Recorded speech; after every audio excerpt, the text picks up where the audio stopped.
Bismillahirrahmanirrahim. Assalamualaikum warahmatullahi wabarakatuh. Kembali lagi teman-teman pada pembelajaran digital. Kali ini topiknya adalah 10 peran tokoh ulama dalam penyebaran Islam di Indonesia. Mulai metode dakwahnya dan caranya untuk mengajak orang Islam, terutama oleh Wali Songo ya di Tanah Jawa. Pertama, Islam di Nusantara dan munculnya Wali Songo.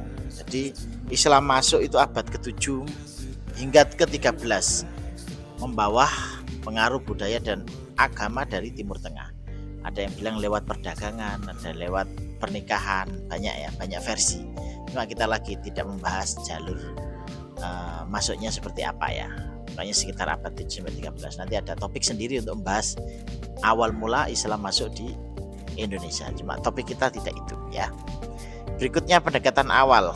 Sebelum Wali Songo, dakwah dilakukan dengan berbagai pendekatan, namun belum struktur dan terkoordinasi secara sistematis. Di selama abad ini, ya kan, sampai abad ini, eranya Wali Songo ini 15-16, itu sudah ada Islam, sudah ada dakwah, cuma belum terstruktur dan sistematis, gitu ya. Nah, di sela-sela ini juga ada kerajaan Islam, kerajaan Majapahit, Mataraman ya kalau nggak salah ya, tolong dikoreksi kalau salah ya. Hingga muncul era Wali Songo, yakni pada abad 15 hingga 16 ya. Ini 7 ke 13, terus di tengah-tengahnya ini abad 14, 15, 13 itu ada kerajaan-kerajaan itu tadi ya. Terus berikutnya siapa saja sih Wali Songo? Ini ya mungkin belum ada yang belum tahu atau belum pernah ziarah Wali Songo. Semoga bisa ya semuanya. Saya alhamdulillah sudah pernah ke Wali 9 ini ya, Sunan Gresik, Maulana Ibrahim itu dekat kota Gresik sana ya, Sunan Ampel di Surabaya, Sunan Bonang di Tuban, Sunan Derajat di Lamongan, Sunan Kudus di Jawa Tengah Kudus, Sunan Giri kalau nggak salah Giri di Gresik atau Lamongan juga ya, Jawa Timur Jawa ya. Sunan Muria di Jawa Tengah ya kan, di Gunung Muria ini paling tinggi, kalau ke sana naik, kalau nggak naik sepeda motor ya jalan kaki lewat tangga-tangga, tapi seru karena banyak orang jualan kanan kiri ya. Sunan Kalijaga ini juga ada di Jawa Tengah, Sunan Gunung Jati ini yang ada di Jawa Barat. Jadi itu teman-teman ya, 9 nama Wali Songo ya, silakan dihafalkan, dicermati, nanti pasti akan muncul ketika ujian. Berikutnya ini yang menarik, metode dakwah adaptif dan kearifan lokal. Jadi pendekatan yang dilakukan oleh Wali Songo itu lembut dan bijaksana teman-teman, enggak frontal, enggak radikal, enggak keras ya. Dia itu lembut. Bahkan yang disampaikan itu tidak melulu persoalan agama, tidak melulu persoalan teologi agama, tidak, tapi tentang aspek-aspek sosial, kebudayaan, ekonomi.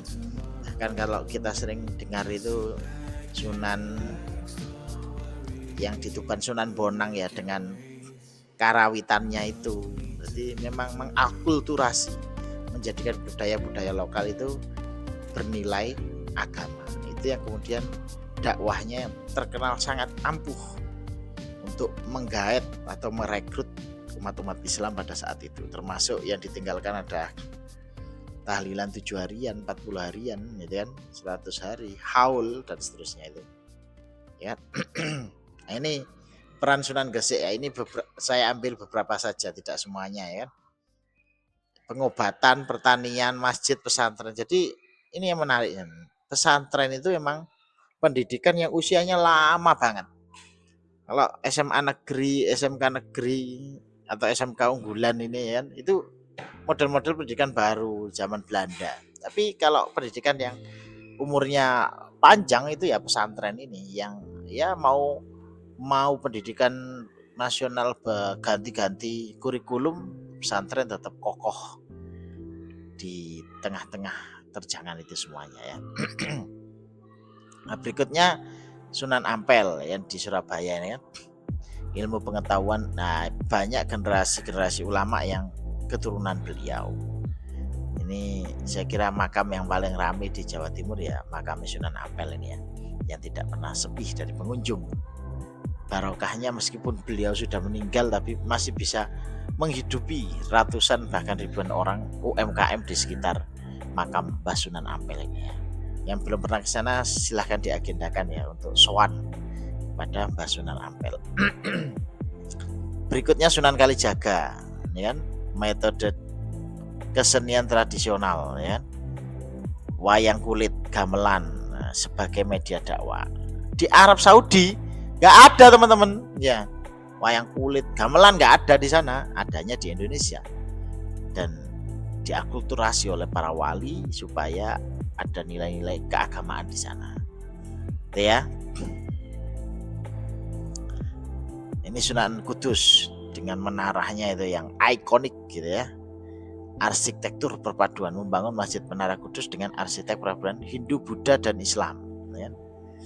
Jadi menarik kalau di sana, adem suasananya ya. Atau kalau di Pasuruan kita tahu Masjid Cengho, nah, itu kan masjid nuansa Cina tapi ya masjid istilahnya, toleransi beragama, ilmu pengetahuan ini ya. Terus warisan Wali Songo, jejak yang abadi, ada masjid-masjid yang bersejarah, pesantren dan kitab kuning yang luar biasa, ya kan? Saya pun jebolan pesantren teman-teman, dia merasa bangga karena menjadi bagian dari warisan Wali Songo yang sampai saat ini tetap eksis dan menjadi salah satu lembaga unggulan untuk menyekolahkan anak-anak di pesantren, ya. Ada makam ziarah, sekarang guyonannya orang travel itu sekarang sudah enggak Wali Songo Mas, tapi Wali 10. Satunya siapa Pak? Gus Dur gitu ya, di Jombang gitu ya. Makanya ya hadis binikmah, kita berwasilah seperti kita mau ketemu Presiden Prabowo teman-teman ya. Kita ini siapa ya? Pasti sampai gerbangnya Istana Negara kita sudah di stop sama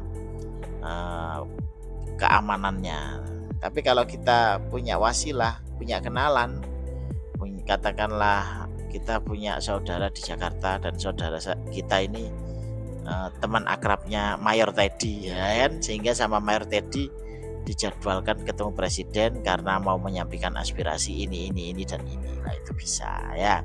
Ada wasilah, ada perantara, penjembatan. Begitu juga dengan Allah Subhanahu wa taala. Kita ini masih makhluk yang berlumur dosa. Ibadah pun belum bisa maksimal ya. Maka dengan wasilah kekasih Allah, salah satunya Wali Songo ini, harapannya doa-doa kita dikabulkan. Amin Allahumma amin ya rabbal alamin. Adat dan budaya yang sudah saya sampaikan. Jadi tidak melulu yang didakwakan itu persoalan agama saja, tapi mereka juga lewat sosial, perdagangan, pernikahan dan budaya, gitu ya. Kesimpulannya, teladan dakwah yang menginspirasi adalah Wali Songo ya. Mereka dengan cerdas, adaptif, rahmatan lil alamin, bisa menggait banyak orang sehingga sekarang Indonesia menjadi negara dengan populasi umat Islam terbesar di dunia. Ini salah satunya adalah jeripaya dari Wali Songo. Saya kira itu teman-teman ya. Sudah habis ternyata ya. Nah, mari kita teladani semangat dan dakwah Wali Songo dalam kehidupan sehari-hari. Dakwah dengan bijaksana, toleran, berbudaya, santun, damai ya, bukan dakwah yang radikal, keras dan seterusnya. Terima kasih, sampai jumpa di lain kesempatan. Wallahul muwaffiq ila aqwamit thoriq. Wassalamualaikum warahmatullahi wabarakatuh.